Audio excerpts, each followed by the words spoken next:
Oke, kali ini aku akan buat review pertandingan antara Leeds dan juga Manchester United yang berakhir dengan kemenangan Manchester United 2-0. Oke, kita mulai dari babak pertama gitu loh. Dari susunan pemain ada sedikit berbeda di formasi MU kali ini, ya tetap pada 4-3-3, 4-2-3-1, ya whatever lah, karena nanti bisa berubah-ubah pada saat permainan gitu loh.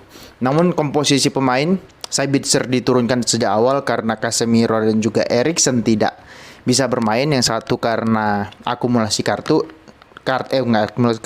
karena hukuman suspend, dan si Eriksen karena cedera gitu loh.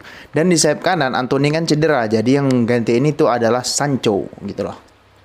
Nah, masuk kepada babak pertama, pertandingannya jujur-jujur aja kalau aku bilang itu sangat membosankan gitu loh. Bahkan Leeds itu sempat hampir unggul di menit 4 atau 5 ya kalau nggak salah. Itu berawal dari crossing dari kanan ke kiri, kemudian di situ ada Dalot, namun Dalot nggak bisa memenangkan duel.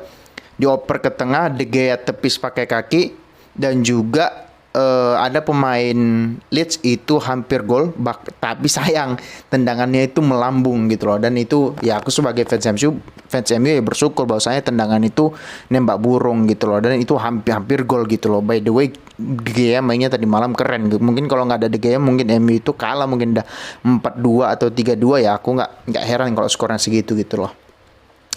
Nah, terkait dengan Dalot ini, aku udah berapa kali bilang gitu loh bahwa Dalot ini nggak punya kelebihan gitu, bertahan nggak bagus, menyerang nggak bagus. Makanya itu aku prefer masang Wan-Bissaka.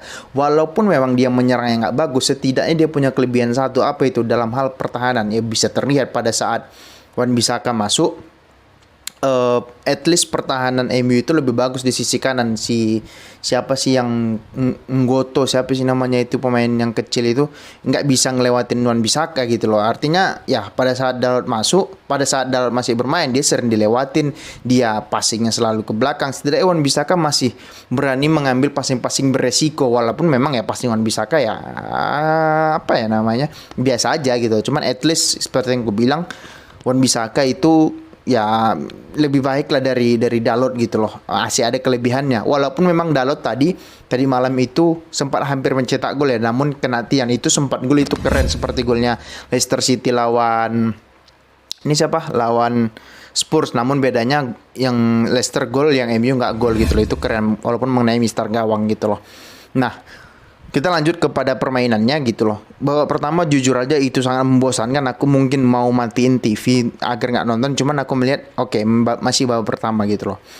Namun di ujung babak pertama, ya di ujung babak pertama itu Bruno hampir ngegolin gitu loh. Hampir ngegolin karena kesalahan passing, diblok sama Bruno. Dan artinya istilahnya sekarang counter press lah gitu loh. Counter press bahwasanya, dan itu nggak gol, ketepis ya kalau nggak salah, ketepis sama kipernya. Namun ada beberapa orang yang bilang bahwasanya seharusnya Bruno oper ke Rashford sudah kosong. Enggak, kalau aku bilang ya dia kan bisa dibilang sebagai striker lah, jiwa-jiwa pencetak gol juga gitu loh. Artinya ketika peluang kayak gitu ya nggak akan lihat kiri kanan lagi, udah jelas shoot. Cuman ya memang kalau memang dia sedikit lebih smart lagi, dia akan oper ke Rashford yang udah kosong di sebelah kiri. Namun apakah keputusan itu salah? Enggak, menurutku itu keputusan yang udah benar, karena memang posisi dia sudah kosong, sudah one on one lawan kiper.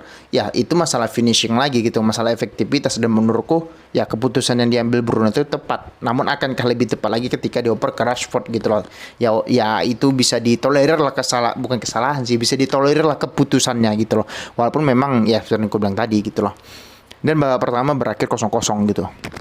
Nah, babak kedua itu sangat membosankan, sangat boring. Bahkan aku nggak nonton pertandingannya. Aku malah sibuk main handphone, sibuk ngedit video dan lain sebagainya gitu loh. Tiba pada saat masuk Garnacho, Wan-Bissaka,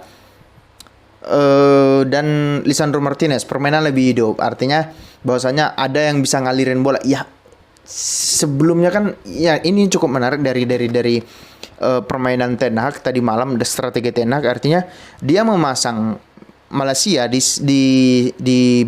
fullback kiri, namun ketika build up serangan dia masuk ke tengah. Artinya dia menemani Fred di belakang sebagai double pivot, dan juga si Sabitzer ini kasarnya sebagai box to box lah gitu. Artinya ketika build up artinya Shaw geser ke kiri, Maguire ke tengah, Dalot di kanan. Artinya ketika build up sayap ini nggak begitu sayap kanan khususnya di Dalot dia nggak diberikan lisensi untuk banyak menyerang.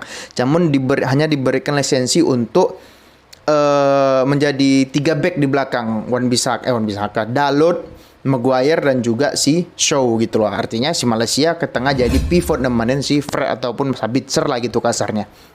Menurutku ini sebuah hal yang bagus karena mengingat ya kalau Fred disuruh sendiri bermain di belakang menurutku akan cukup riskan gitu loh. Artinya dia ingin menduetkan si Malaysia sama si Fred di belakang untuk ngebantu Fred atau Sabitzer lah gitu kasarnya gitu loh.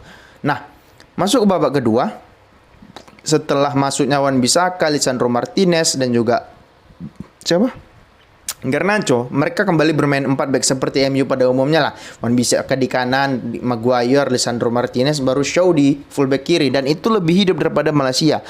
Ya by the way Malaysia bukan jelek, cuman dia memang ya pemain ini masih muda, masih bisa berkembang lagi, dia masih bakatnya bagus lah kayak gitu loh. Dan sayap MU lebih hidup lagi yang diisi oleh di kiri Shaw, di kanan Wan-Bissaka, mereka bisa menyerang gitu loh. Artinya dan juga distribusi bola dari belakang dari Martinez itu jalan, nggak seperti Maguire yang nggak berani ngambil umpan-umpan resiko ketika Lisandro Martinez masuk, ya dia berani ada ruang 3, 4, 5 meter di antara lawan, dia berani passing ke depan, nggak kayak Maguire yang asik long aja atau kiri kanan belakang. Sekalinya long pun belum tentu gol, belum tentu belum tentu sampai ke orangnya gitu loh. Belum sampai artian belum tentu pas gitu loh ke orangnya gitu loh. Nah, ketika MU sudah ingin mengejar di menit berapa golnya? Menit 70-an ya gol Rashford kalau nggak salah, 70-80-an lah kayak gitu. 70-80-an itu golnya keren. Kalau aku bilang itu keren gitu loh. Dari kanan oper ke Sabitzer switch play ke si ini siapa Shaw hold sedikit, Rashford masuk di antara pemain gitu loh. Dan dia crossing dan bam, gol. Menurutku golnya keren gitu loh. Gol sundulan Rashford, jarang-jarang kita melihat Rashford gol sundulan, cuman di 2 pertandingan terakhir melawan Leeds dia menggolkan lewat sundulan dan itu set play-nya menurutku ya keren sih, bisa dibilang ya cukup keren lah ibaratnya. Terlebih lagi aku ngasih kredit kepada umpannya Shaw dan kayak gitu loh.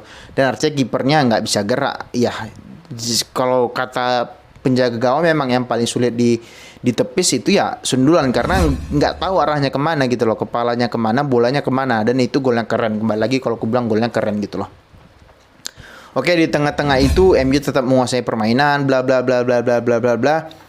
Nah, ada satu hal yang menarik pada saat si Garnacho main. Siapa Weghorst. Nah, ini menurutku cerdasnya Ten Hag gitu loh. Artinya dia nggak membiarkan si Weghorst hanya di depan, dia tarik ke belakang. Kasarnya dia seperti second striker atau attacking midfield, lebih ke second striker sih. Artinya dia mundur untuk narik lawan. Jadi yang di depan itu cuman Sancho sih, cuman Rashford di depan, artinya yang di belakangnya ada di si Weghorst. Artinya ya terlihat ketika kepintaran si Ten Hag dan Weghorst ini adalah ketika umpannya ke Garnacho ya, iya kalau nggak salah Garnacho dia umpan di antara 2 pemain. Ya menurutku itu masterclass sih strateginya. Artinya ya mungkin yang kayak gini sudah sering diterapin di latihan, makanya nggak gugup lagi Weghorst. Dan menurutku sebelum peran dia diganti oleh Ten Hag, aku bilang ini Weghorst mainnya jelek, kontrolnya nggak jelas, passingnya nggak jelas, jarang dapat bola, badan tinggi tapi nggak pernah menang duel bola atas gitu. Menurutku harusnya dia ditarik ganti Garnacho, cuman malah yang diganti itu Sancho ya kalau nggak salah. Dan masuklah berarti di depan itu siapa ya? Di depan itu berarti Bruno di kanan, Rashford di depan, si Garnacho di kiri, di belakang Rashford itu ada Weghorst gitu loh, atau bergantian lah mereka berdua gitu loh. Yang artinya bahwa aku ingin bilang ini menurutku strateginya ya menurutku sudah sering dilakukan di latihan gitu loh. Dan ini peran baru sih bagi Weghorst gitu. Artinya bisa dicoba lawan Barcelona nanti. Dan ya golnya Garnacho itu kan ya MU sangat MU lah gitu. Artinya counter attack, bang, dia incer yang dekat dan gol gitu loh. Nah, rasanya itu aja dulu terkait dengan review Manchester United Leeds lawan Manchester United yang berakhir 2-0. artinya kemenangan MU sempat naik ke posisi 2, tapi City kembali menang tadi malam 3-1 lawan Leeds gitu loh. Dan balik lagi MU peringkat ketiga, yang nggak masalah, artinya nggak buruk juga bagi tim yang di awalnya kalah 2 match beruntun di awal season, di awal musim gitu loh. Dan ini bagus menurutku, strateginya sudah mulai berjalan. Dan kita lihat lagi apa yang bisa dilakukan Ten Hag lawan Barcelona malam Jumat nanti di waktu Indonesia gitu. Oke, itu dulu. Sekian, silakan subscribe, share, and like. Oke, ciao.